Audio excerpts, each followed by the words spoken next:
1865. Many consider July 4th, 1863, the turning point of the war.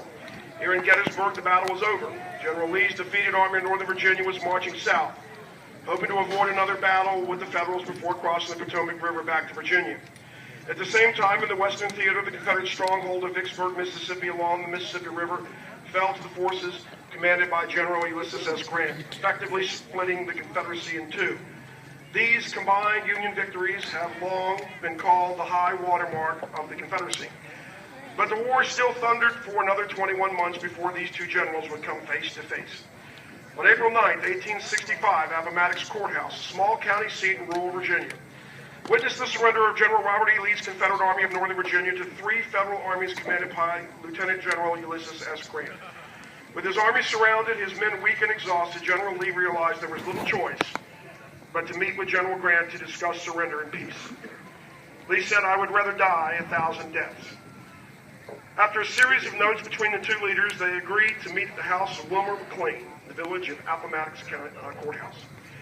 Arriving at the home first, General Lee sat in a large sitting room on the first floor. General Grant arrived shortly thereafter, and following a brief cordial exchange of pleasantries, took a seat opposite General Lee.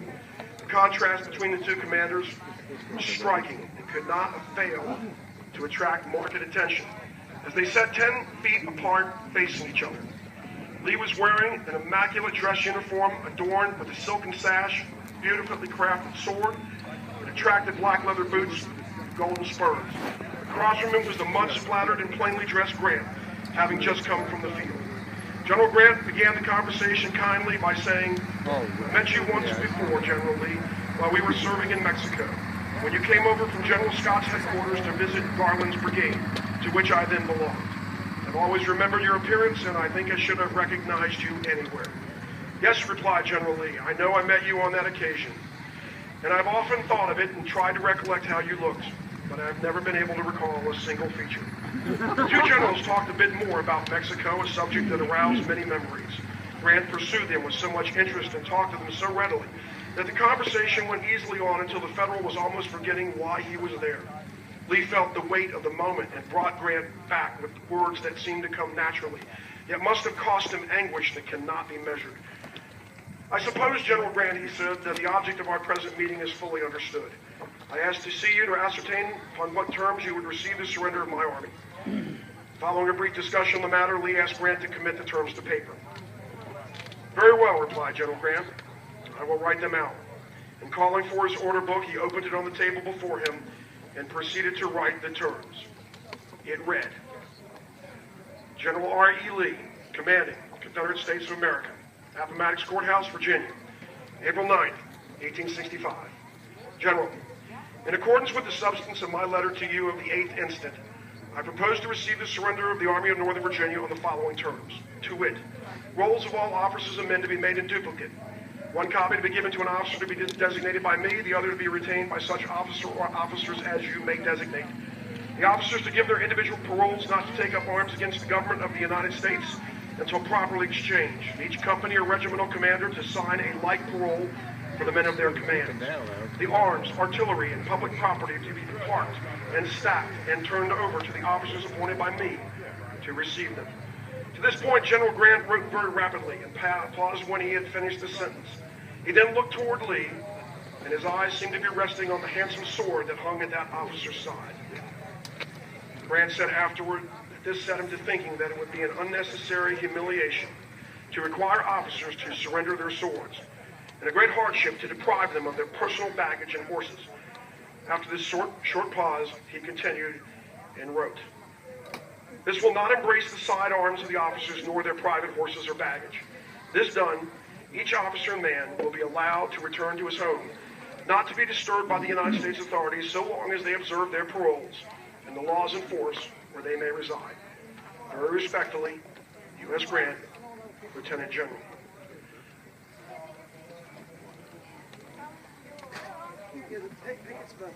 Grant handed the document to Lee. After reviewing it and making some minor edits agreeable to both men, Lee informed Grant that the cavalrymen and artillerymen in the Confederate Army owned their horses and asked that they keep them. Grant agreed, and Lee began writing a letter formally accepting the surrender. It read, Headquarters, Army of Northern Virginia, April 9, 1865. Lieutenant General U.S. Grant, I have received your letter of this date containing the terms of surrender of the Army of Northern Virginia as proposed by you. As they are substantially the same as those expressed in your letter of the 8th instant, they are accepted. I will proceed to designate the proper officers to carry the stipulations into effect. R. E. Lee, General. Lee then stood and prepared to make his exit.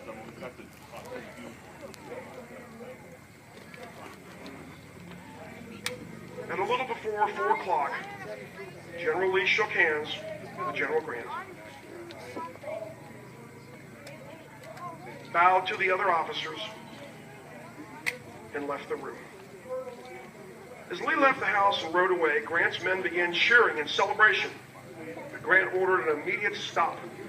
I had once sent word, however, to have it stopped, he said. The Confederates were now our countrymen, and we did not want to exult over their downfall. Lee never forgot Grant's magnanimity during the surrender, and for the rest of his life would not tolerate any unkind word about Grant in his presence. The meeting had lasted approximately 2½ hours. All told, close to 30,000 Confederates surrendered their arms, their banners, and their fate to the Union victors. The tone and terms of the meeting served as a precedent for the surrenders that followed and the generals who brokered them. The events at Appomattox County Courthouse set the stage for the reunification and reconciliation of the country. Just as an aside, after Grant and Lee, General George Gordon Meade, who had commanded the army here at Gettysburg, asked for permission to go into the Confederate lines and to meet with General Lee. They met, Meade looked at Lee, and they discussed the Mexican War. Meade said to Lee, "Don't remember you being quite so gray." And Lee answered, "You have to answer for that."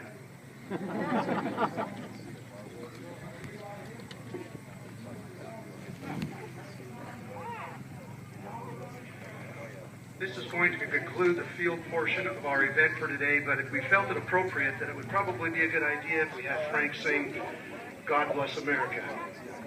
After that, I have just a couple of announcements, and then we'll be on our way.